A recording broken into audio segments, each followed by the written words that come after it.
Hey everyone, trader investor here again. In this video, I want to talk about IWM leading SPYs, and I kind of talked about that a little bit this morning. Why I think there's a SPY rollover coming. Just a quick recap. There's a divergence in the oscillator and the price making higher high when we're looking at the 1 hour chart of SPYs, SPY. So that divergence is leading me to believe there is a rollover coming. How deep, we don't know, but it's coming.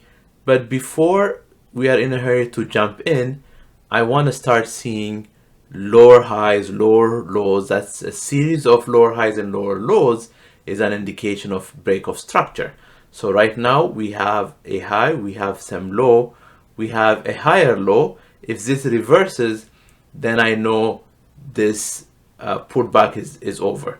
But if this continues and breaks this low here that was made on the 12s, then what I'm expecting to see is I'm expecting for price after it breaks this to retest, make some lower highs and continue its way down. So that's the expectation for that rollover.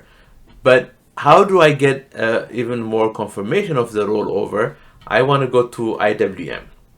And in IWM, I did a couple of videos already explaining how we have this zone here, this area here that is a reaccumulation, accumulation, however you want to think about it, because we have price coming up, buying climax here, or if you just look at this box, selling climax here, we have a test.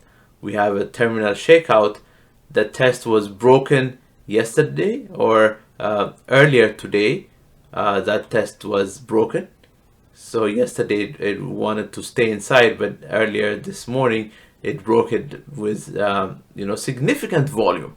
It wasn't just a light break. It broke it with significant volume, and we have a pullback to test those areas. That's a beautiful thing for us when we are testing these highs, and I will zoom out. When we are testing these highs and we're not closing below those highs, we know that this terminal shakeout was really the terminal shakeout, and we're making grounds to go higher. Now I see problem areas.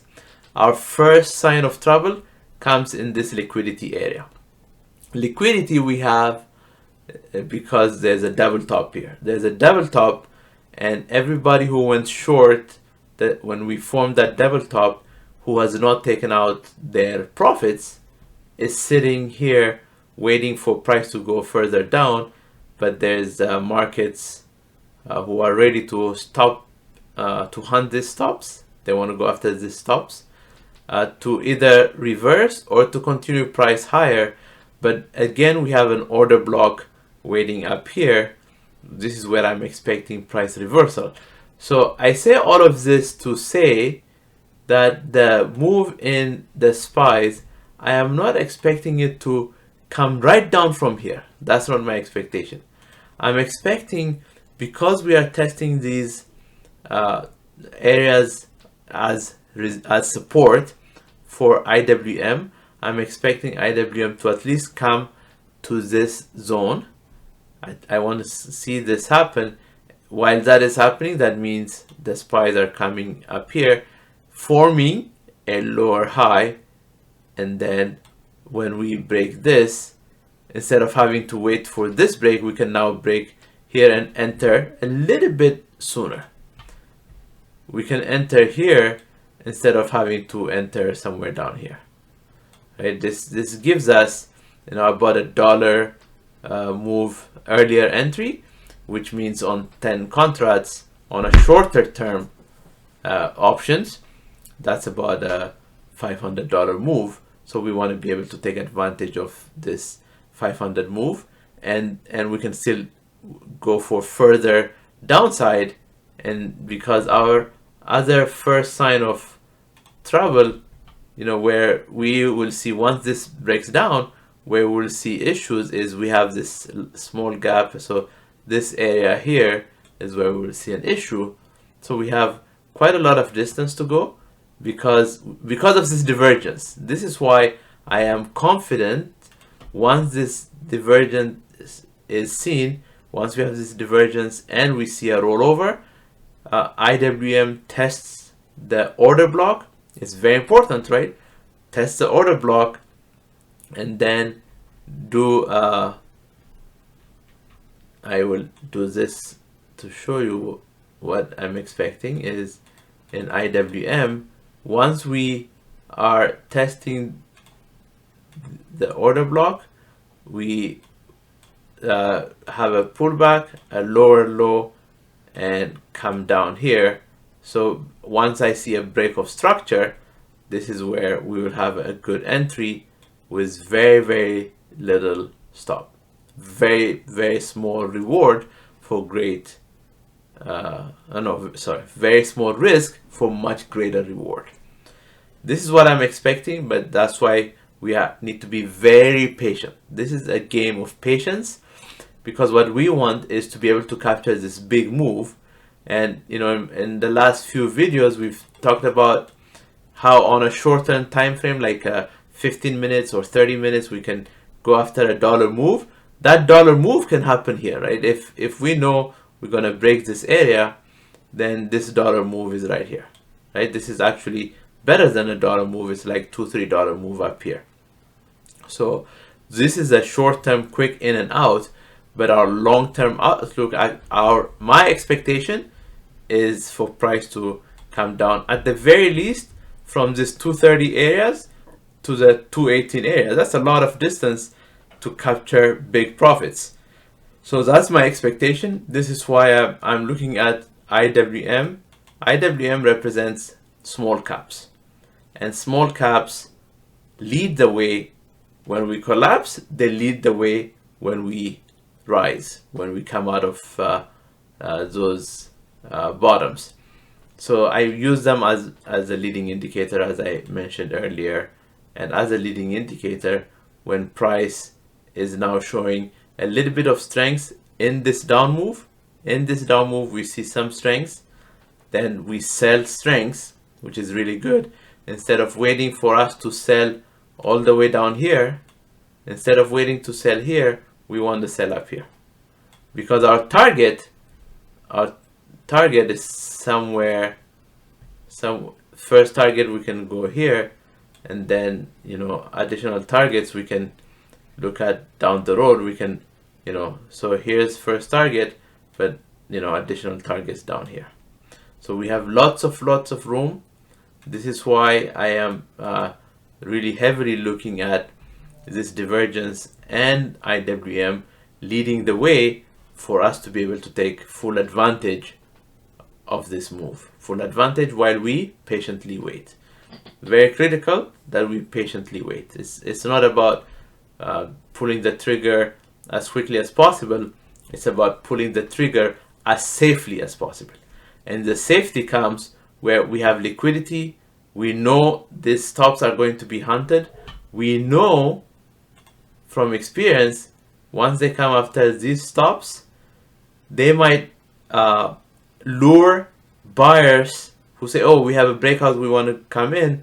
They might lure them and then break these stops, so clear the liquidity on both sides before they take the price up here.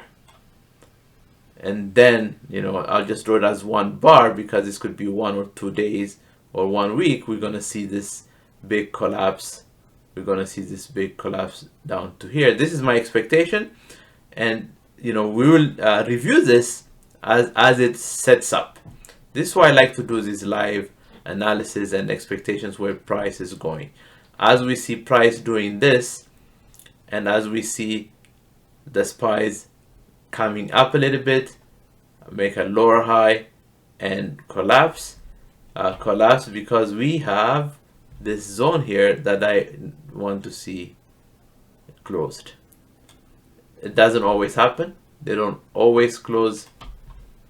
They don't always close gaps, but when there are gaps, as you can see, they're closed. So gaps are closed, gaps are closed.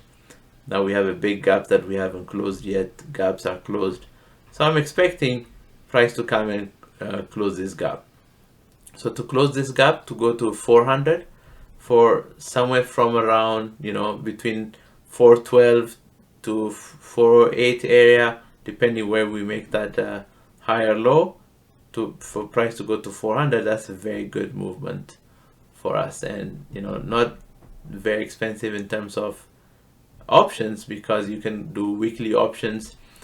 There's options expiring very regularly in SPY, and you can go a Friday expiration, a Monday expiration, and so on, and plenty of opportunities to take advantage of this move. So that's why I really wanted to spend some time going over a trade plan that involves IWM having headwind, but IWM wanting to break out of this accumulation, reaccumulation. If you think of this as you're buying climax, then that reaccumulation is going to happen when you get that confirmation of that reaccumulation when you do this. So you can look at it from that way. I'm looking at it from this box here. There is no perfect drawing. It's just whatever you feel is the right view for you. You must be consistent with that approach. The consistency is what gets you where you need to go. Because with my expectation, I'm in a little bit earlier. And anybody else who has a different expectation, they are not wrong. They're just in a little bit later, but they also have a tighter stop. So that's why they're not wrong, right? They're not wrong because they have a tighter stop, and they will write it into the order block. This order block is waiting for us because we drew this order blocks on the daily. I don't have order blocks on the hourly. I use the daily. I just want price to get into these order blocks and give me a good signal for exit. And so here's my order block. I'm waiting for price to come up to this order block, price to give me a break of structure. I always say, look at the long term. Where is the long term? The long term bias is to the upside. But when we have divergence in the hourly for SPY and IWM is coming near an order block, this is where we can think about hedging, buying some puts for a short-term period. This is not a statement that says SPY is about to collapse. No, absolutely not. That's not what I'm saying. What I'm saying is SPY has some room to breeze. We want to breeze with it as it goes down, capture some profits.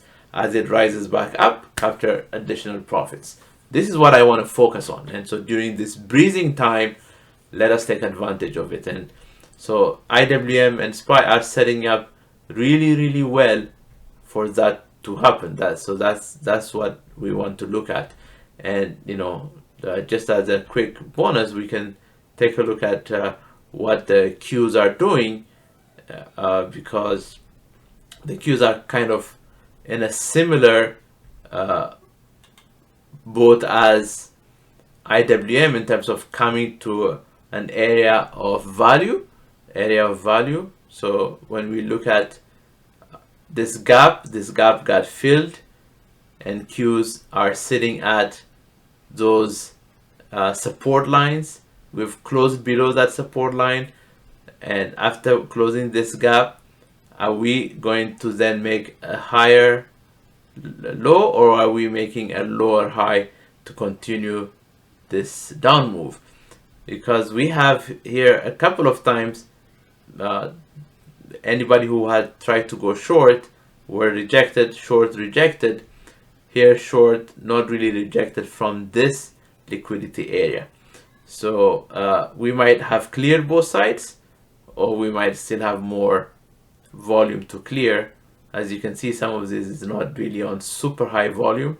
It's above average, which is this line here, but it's also not higher than the last few days when we had high volume. This volume is not as high, so it's not super large volume.